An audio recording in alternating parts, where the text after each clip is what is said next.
आप जानते हैं यीशु मसीह का मारा जाना, गाड़ा जाना, जी उठना, आप उसे कभी नहीं समझ सकते और वो व्यर्थ होता अगर होली स्पिरिट ना आता। होली स्पिरिट, पवित्र आत्मा जो है वो हम में सच्चाई को जाहिर करता, क्योंकि बाइबल कहती है वो सच्चाई का, सत्य का आत्मा है। वो आपको आपकी लाइफ में दिया गया आपकी हेल्प करने के लिए। जब आप कमजोर हैं, आपकी हेल्प करने के लिए। आपसे प्रार्थना नहीं हो रही, आपकी हेल्प करने के लिए। आपने सिर्फ अपना शरीर एक बलिदान के रूप में होली स्पिरिट के हाथों में देना है। देखो फिर क्या होता है आपकी लाइफ में, किस तरह से वो आपको बनाता है, किस तरह से वो आपकी अगुवाई करता है, किस तरह ग्रेटनेस के रास्ते में वो आपको लेके जाता है। क्योंकि होली स्पिरिट अपवित्र शरीर की कभी अगुवाई नहीं करता।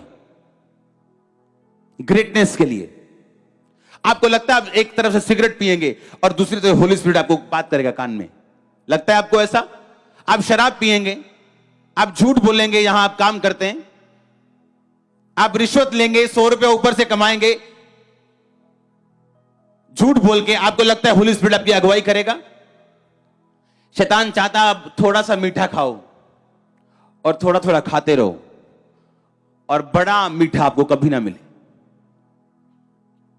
आप बड़ी ब्लेसिंग जो परमानेंट है कभी ना पहुंचो। और वही आत्मा आपके बच्चों में जाता है। आप अलग तरह से करप्ट हो, वो अलग तरह से करप्ट निकलते हैं। आप अलग तरह से पाप में, वो अलग तरह से पाप में निकलते हैं। आप अपने बच्चों को 1 घंटा प्रार्थना दो, वो 2 घंटा करने वाले निकलेंगे।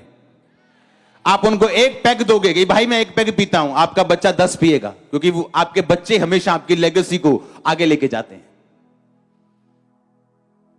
हालेलुया। आपने देखना है आपने क्या चुनना है। पंजाबी में बोलते खूह दी मिट्टी क्यों लगती है, खून वापिस चल जाती है।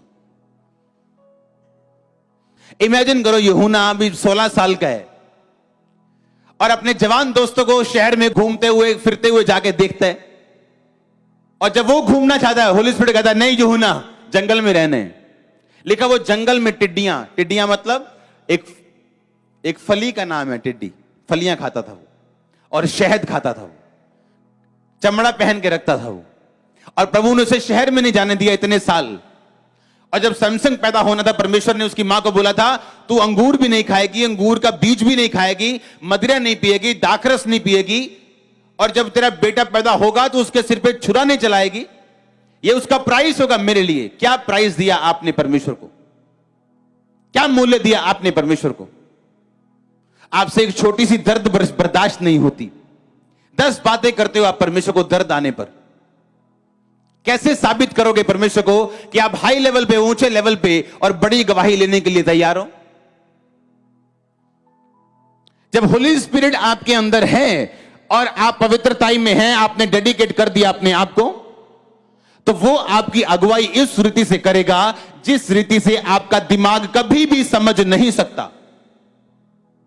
आपको वो अलग करेगा कुछ लोगों से, मिलाएगा कुछ लोगों को, अलग करेगा बहुत सारी चीजों से जिसे आप नहीं समझ सकते। पर मेक श्योर आप पवित्रताई में हो।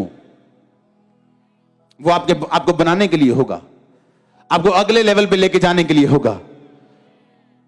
आपकी लाइफ को परमेश्वर डे बाय डे बेटर करना चाहता है। ये उसका प्लान है उसके दिमाग में। और परमेश्वर इच्छाएं थोपता नहीं, वो इंतजार करेगा आपके इनफ मैच्योरिटी के लिए कि आप इतने मैच्योर हो जाएंगे जब वो आपके जीवन में काम करने लगे आप समर्पण कर सके। जब बाज उड़ते हैं, अपने परों से उड़ता है, वो जोर लगाते हैं, उड़ता उड़ता उड़ता, जब वो एक ऐसी हवा में पहुंच जाता ऊपर, अगर फिर वो पंख मारेगा तो वो थक जाएगा और उड़ नहीं पाएगा, और उस जगह जाके फिर वो सरेंडर करते हैं। अगर उसने ऊपर भी जाना है, वो अपने पैरों को इस तरह करता है और ऊपर चला जाता है। नीचे जाना है तो अपने पैरों को ऐसे करता है और नीचे आता है। टेढ़ा होना है, इधर जाना है, वो समर्पण कर देता है। एक टाइम तक आपको पर मारना जरूरी है, एक टाइम बाद आप पर नहीं मारोगे। लेकिन वो टाइम बहुत कम विश्वासियों की जिंदगी में आता है। आमीन बोलने से पहले ये दिमाग में रखना है।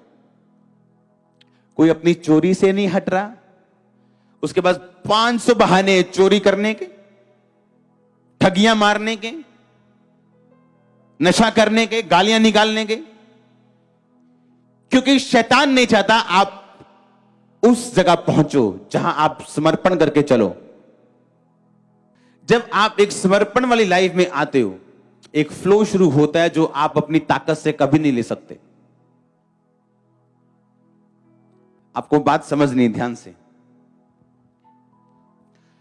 जब आप परमेश्वर की ठहराई जगह पे होते हो, आपको कभी जोर नहीं लगता।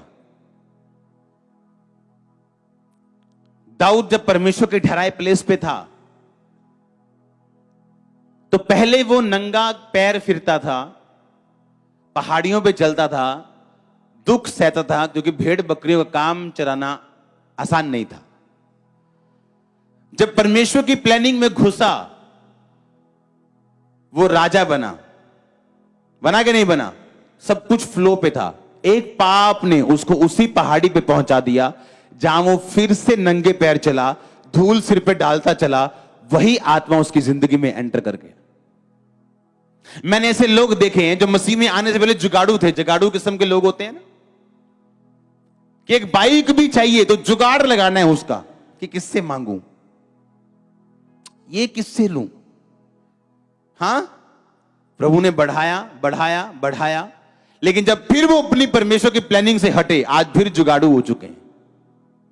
ये काम के लिए जोर लगा रहे हैं, वो ये काम के लिए ये जोर, लेवल बढ़ गया, पर जुगाड़ू आत्मा नहीं गई, क्योंकि यही शैतान चाहता है आप उसी आत्मा में फंसे रहें। लेकिन जब आप परमेश्वर की ठहराई जगह पे खड़े रहते हैं और आप फिर उड़ते हैं, उसके बाद अगर आप जोर लगा रहे हैं बहुत ज्यादा और खिंच रहे हैं, वो परमेश्वर का प्लान नहीं है आपकी लाइफ में। अगर पीस नहीं है तो वो प्लान नहीं है। अपने सेल्फ केस में इतना मत घुस जाओ कि आपको परमेश्वर ना याद रहे, क्योंकि जो परमेश्वर के पास आपके लिए प्लान है वो बेस्ट है। जो आप सोच रहे हो, जो आपका दिमाग सेंस दिखा रही है आपको, वो रॉन्ग हो सकता है। अगर मैं अपनी लाइफ के शुरुआती दिनों में 2004 में, 2005 में, 6 में कंप्लीटली प्रभु से हीलिंग ले लेता, मैं दिमागी तौर पे परेशान ना रहता, अगर कंप्लीट हीलिंग हो जाती, तो मेरी मैरिज 2006-7 में ही हो जानी थी। पर जो मुझे 14 में प्रभु की ब्लेसिंग के बाद मिला, वो बेस्ट है। और तब मैं ये सोचता था कि क्यों मैं हील नहीं हो रहा हूं, प्रभु क्यों नहीं मेरी सोचता, देखो तो सामने ये प्लान है, ये प्लान है प्रभु का। नो, उसे मालूम है क्या प्लान है। जो परमेश्वर आपको देना चाहता है वो ब्लेस है, वो परफेक्ट है आपके लिए। पर आपको करेज रखनी, आपको ट्रबल नहीं देना परमेश्वर को। वो कुछ चलाए या बंद करे, अपने आप को प्रभु के हाथों में सौंप दो। अपना काम करना, अपने एफर्ट करना, अपनी मेहनत करना कम मत करो। यानी आप आलसी और बोलो प्रभु की मर्जी है। Hallelujah. God bless you all. आमीन। लंबा आशीष लंबी।